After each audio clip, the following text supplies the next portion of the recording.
Heyo! And what's up, gang? Thank you once again for tuning back into the channel tonight. WWE Monday Night Raw suffers its lowest rating all year long. What does that mean exactly for the return of WWE's Golden Boy John Cena? We're going to talk about that tonight. Also, Omega, Okada, Dominion. We're going to talk about that as well. Also, Bray Wyatt getting a little funky with his monkey. We're going to talk about that too. All this and a little bit more, plus today in pro wrestling history, right here and right now on the Sledgehammer Wrestling Show. Do it.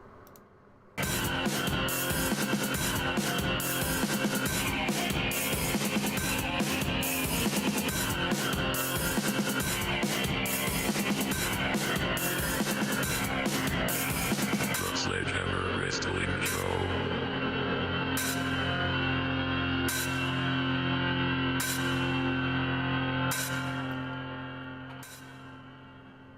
Alright, gang, thank you once again for joining us here on the channel for another edition of our breaking news in the world of professional wrestling. I am your host, Nick Nightmare. This is Blue the Snowball Microphone. With me, as always, you are watching the Sledgehammer Wrestling Show right here on Sledgehammer TV, only available on YouTube.com.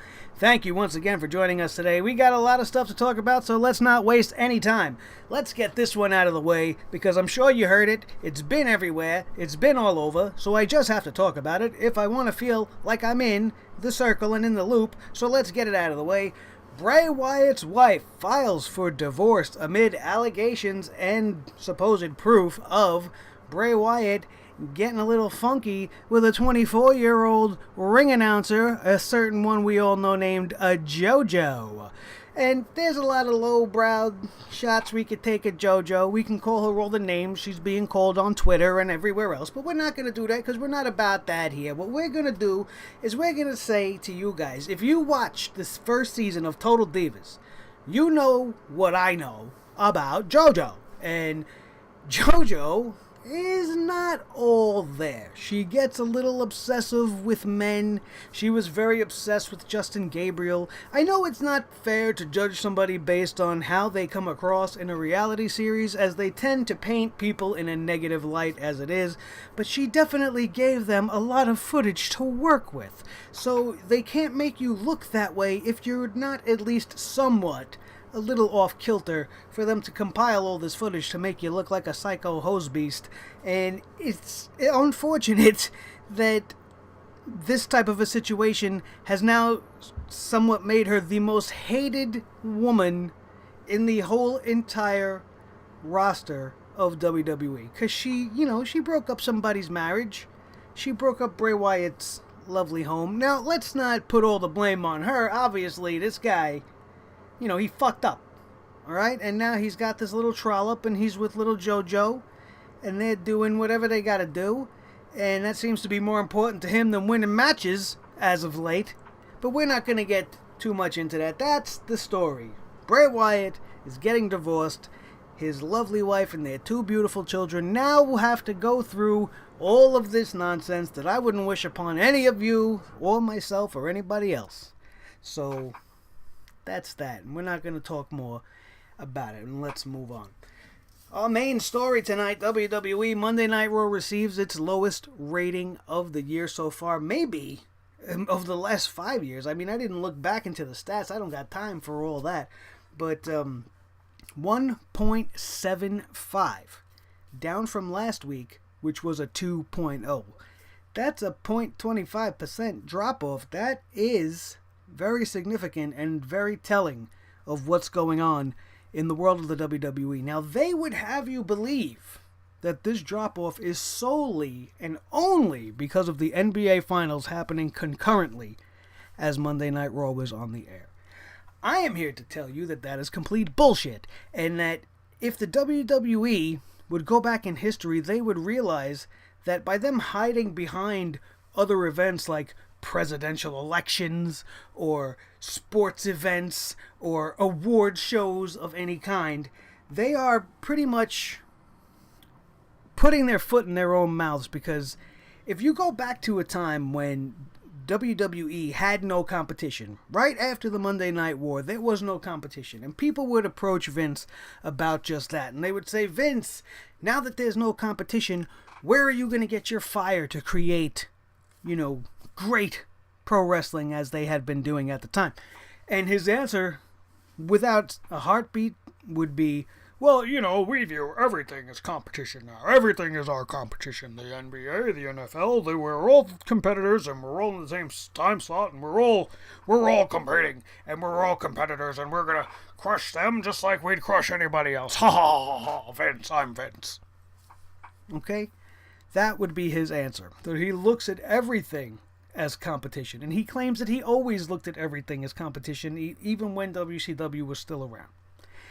If that is in fact true, and that is in fact the case, they would not be hiding behind other events happening, taking viewership away. That would essentially be like conceding to WCW because they put on a better show. Can you imagine back in the day, Raw's rating comes in pretty low and they go, well, WCW show was better, so they won that round. Let's just move on and keep going with what we're doing. I'm sure it'll turn itself around soon. WCW would have buried us. Buried the WWE, it would have been over. I say us like I'm part of them, but I'm a fan. I'm part of the universe, right? So I should say us. I am part. We are all part of it, right? I don't know. That's how I feel about it anyway. But can you imagine if they laid back on that excuse back then? And it doesn't work any better now, because that is the basis of what he should be doing. He should be looking at everything as competition.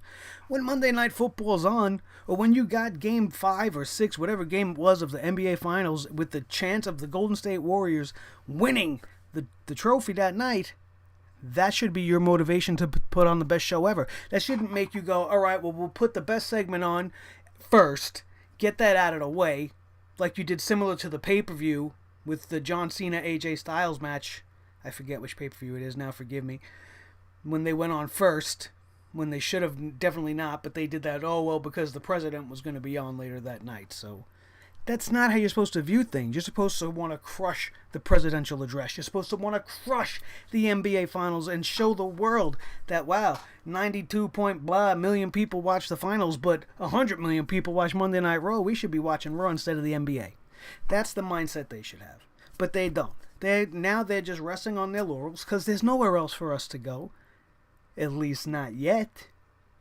And maybe we can hope that this New Japan show that's coming to us July 1st is going to open up a can of whoop-ass on the world of pro wrestling and actually makes Vince McMahon burn inside.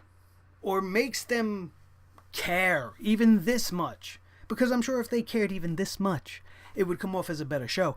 100% of the problem is the creative team. We all know this. But why is that the problem? Do you know why it's the problem? Because I do, and I could tell you why. Because for years, I've been trying to be employed by the WWE. I have sent my resumes, I have sent anything I could to Stanford to try to get in any way I could. The same way I'm trying to do right now with House of Glory. But let's not go off on that right now. And if you would read the monster posts or the now what would be a Craigslist ad or whatever it was, they had it listed under. They used to have a section for WWE jobs. I'm sure there's still a section there where you can go look and read and see what's available to you. In the creative department section, when they were looking for writers, that was the tag subscription, was writers. It distinctly says wrestling fans will not be considered for this position. There is your big mistake. By automatically assuming that a wrestling fan is going to come in and play favorites and Triple H is my favorite, I wear his t-shirts, I'm a Kevin Owens guy, so I'm going to write everything positive for Kevin Owens. That's what they think is going to happen. But what you need is a wrestling fan. You're forgetting that wrestling fans are the lifeblood of this company. We know what we would like to see. We know what each other would like to see. Better than you guys do, apparently, because look at how your ratings are falling. So by not allowing fans in the core creative system, you're losing track of what makes wrestling great. You're hiring a bunch of these people that are writing soap operas and movies and screenplays and never heard of a Hulk Hogan or a Rock or anything. First of all, how's that even possible? that there's somebody in the world that doesn't even know anything about wrestling. If you ask anybody anywhere, I guarantee you go, what do you know about professional wrestling? They're going to say one of three names. They're going to say Hogan, Cena, or maybe The Undertaker. Some people, I would say The Undertaker. But Hogan, Cena, Rocky. Everybody knows them. They know where they came from. So unless your head is in the sand, you've at least heard of wrestling once in your life. That doesn't mean you're a fan necessarily. I understand that. But by taking that part out of the equation, like I said, you're just a regular writer. And that's why we're getting segments like Bailey, This Is Your Life, and like The Old Day for Gallows and Anderson, and how Gallows and Anderson are now a couple of high school bullies walking around calling everybody nerds, which could be funny if set up in the right situation, but the way they set up everything on Monday Night Raw is just fucking abysmal. And they don't have any fucking idea what they're doing, because they're not wrestling people.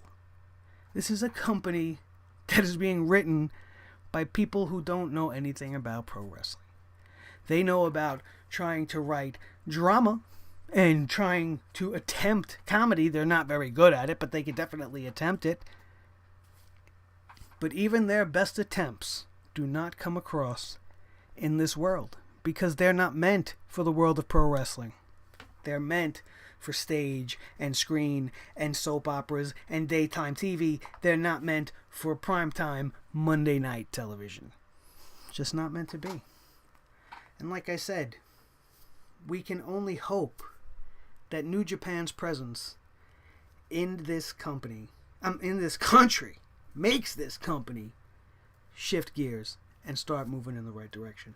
This drop in the ratings is causing panic within the company and has caused them to bring John Cena back prematurely, as always. And he's coming back on the 4th of July show for Tuesday Night SmackDown. This is not a secret. But he's suddenly being billed as a free agent. No explanation behind it, no reasoning to it. He's just free agent John Cena. And this is so he could probably appear on both shows for the next couple of weeks in order to bring up this rating that we've just been ranting about. And that is the wrong move.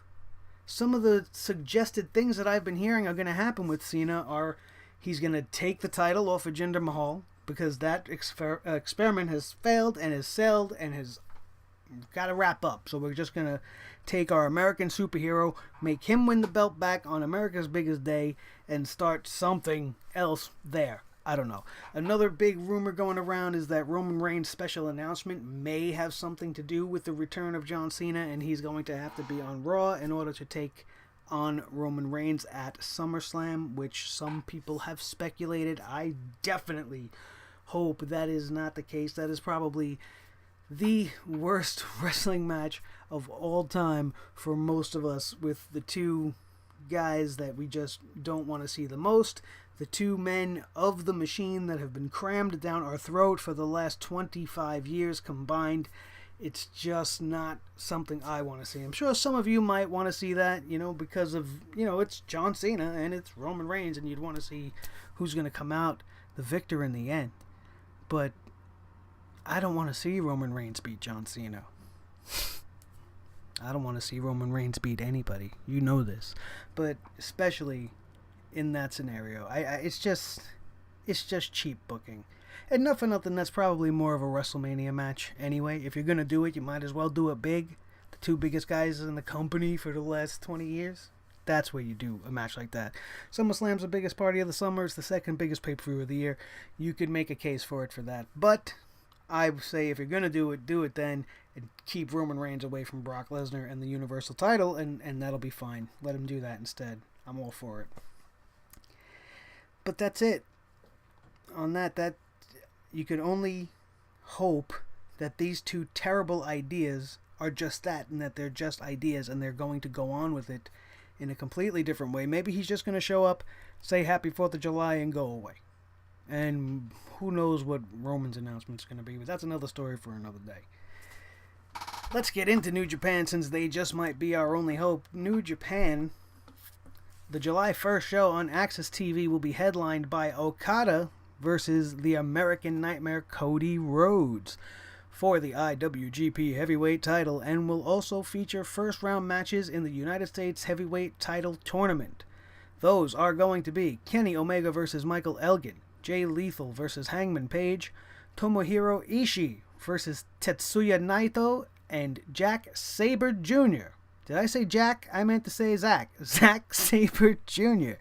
versus Juice Robinson. Some pretty good first-round matchups there. It should be a great show. Now, this show is going to be divided into 2 days. Remember that. And that's just going to be the first half on July 1st. On July 2nd, we will see the semifinals and finals of the United States title tournament, plus an IWGP Intercontinental Championship match featuring Hiroshi Tanahashi defending his championship against Billy Gunn. Billy Gunn? Get the fuck out of here. Really? Definitely a must-see for that. Gotta see if he's got anything left in the tank. And also an IWGP Junior Heavyweight Tag Team Championship match featuring the Young Bucks, the defending champions, against Roppongi Vice. So it's going to be a great show. Unfortunately for the July 1st show, I am going to be at the Elks Lodge to see House of Glory Never Trust a Snake live from the front row, so I'm going to miss the show that night, but you can be damn sure I'm going to be DVRing it and watching it as soon as I get through the door. I don't care what time it is when I get home, I am going to be watching that show. We will be watching it on July the 2nd. As it happens, there will be more matches announced for that particular day. It's going to be a great show. They are going to put out something to really show the United States audience the quality that you can get as a pro wrestling fan when wrestling's done right. This is an organization that respects wrestling way above every other aspect of the business. So if you're a fan of wrestling and you love some hard-hitting, some good shots, you're going to love some New Japan Pro Wrestling. And I guarantee it is a can't-miss show. It's going to be on Access TV, AXS TV. If you have it, check it for it right now with your local cable provider. Make sure you got it. It should be a free channel. I do have it. I will be watching it. It's going to be sick, you guys. Don't forget to check it out. On that note, Kenny Omega versus Okada from Dominion. Now, what can I say about Okada and Omega 2 from this past Sunday's Dominion event? Well, was it better than Wrestle Kingdom 11? Yes. Is it better than anything the WWE is doing? Yes. But it is not without issues, and I always see past what some people might see. And yes, I absolutely loved this match. This was a 5-6 star match. If you want to be that jerk that says, oh, it was 6 stars, go ahead and be that guy. It was definitely a 5-star match, hands down.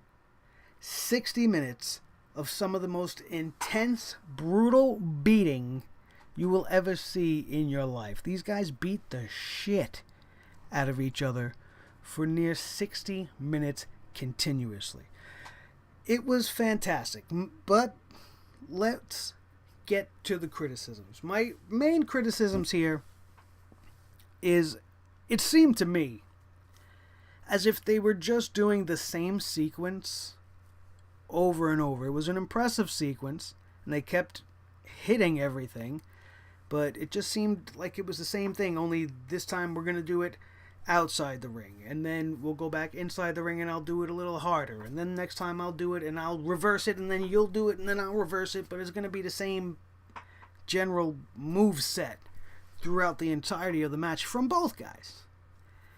The story of this match was Okada tweaks his knee, and he does this 2 times significantly. Once in the ring, and second and probably more devastating was he took a dive to the outside of the ring, actually connected and hit with a body splash on Kenny Omega, but bashed his knee into the cement upon impact. It was already aggravated from what previously had happened inside the ring, but After that, you could see Okada was favoring his leg, he was holding his knee, and he was unable to pull off certain offense, and Kenny Omega definitely took advantage of it, immediately locking in a figure 4 leg lock, trying to make the champ tap out, doing everything possible he could to destroy that leg. At one point, lifting him up for a knee breaker, but instead of bringing him down on his knee, he brought him down on a table.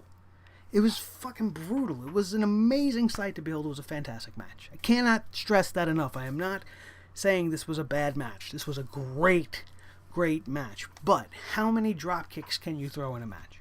How many times do we have to see the Rainmaker? How many fucking knee strikes can you throw? And never mind throw, how many knee strikes can you take? These two guys should have been a drooling mess with the amount of headshots that they took. They should have been vegetables with donkey brains by the time the end of this match was over, not even able to move. The amount of times these guys knocked each other's brains out with their knee in some tremendous knee strikes that just looked absolutely incredible. Reality would tell you that these men should be dead. They were hitting each other that hard, and you could see it in their face. These guys at the 30-minute mark, where they almost appeared to be kind of gassed already. They were just going so hard, and I felt like they just needed to do so much more to top what people said they couldn't top, which was what they did at Wrestle Kingdom 11, that there was just no selling, almost. Like, the pain and the agony you saw was real, but as soon as they got their win back, they were up and just beating each other up again. No matter how many times Okada hit the Rainmaker, Kenny Omega kicks out. Kenny Omega hit him with kick after kick and knee after knee and all kinds of Snapdragon suplexes over and over and over again. If I have to hear the guy say Snapdragon, Kevin Kelly, one more time, Snapdragon, Snapdragon, oh, it's a dragon, he did a dragon. That's how bad it was. You know, like, even the announcing, it's like, you felt like you were on repeat. It was just, oh, he's got the sweetest dropkick in the business. Dropkick, boom! You know, it's just over and over and over again. That's my one main criticism of the whole thing. And it just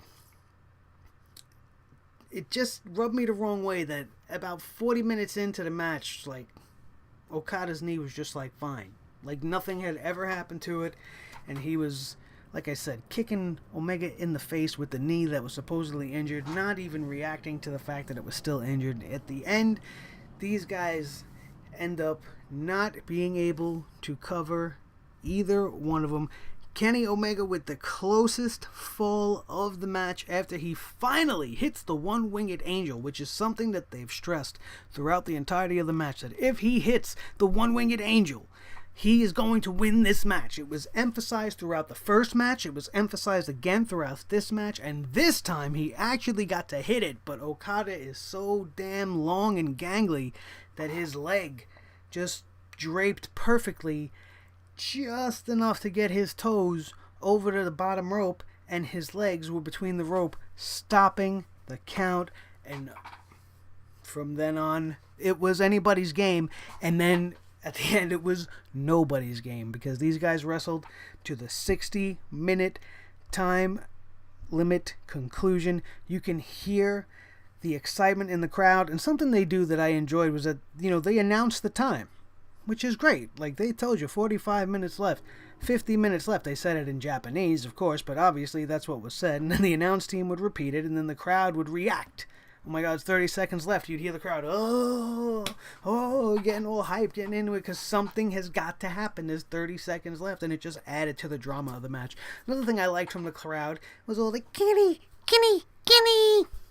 all the little Japanese Kenny Omega fans just calling his name. They were probably screaming at the top of their lungs, but that's what it sounded like. Kenny, or Okada.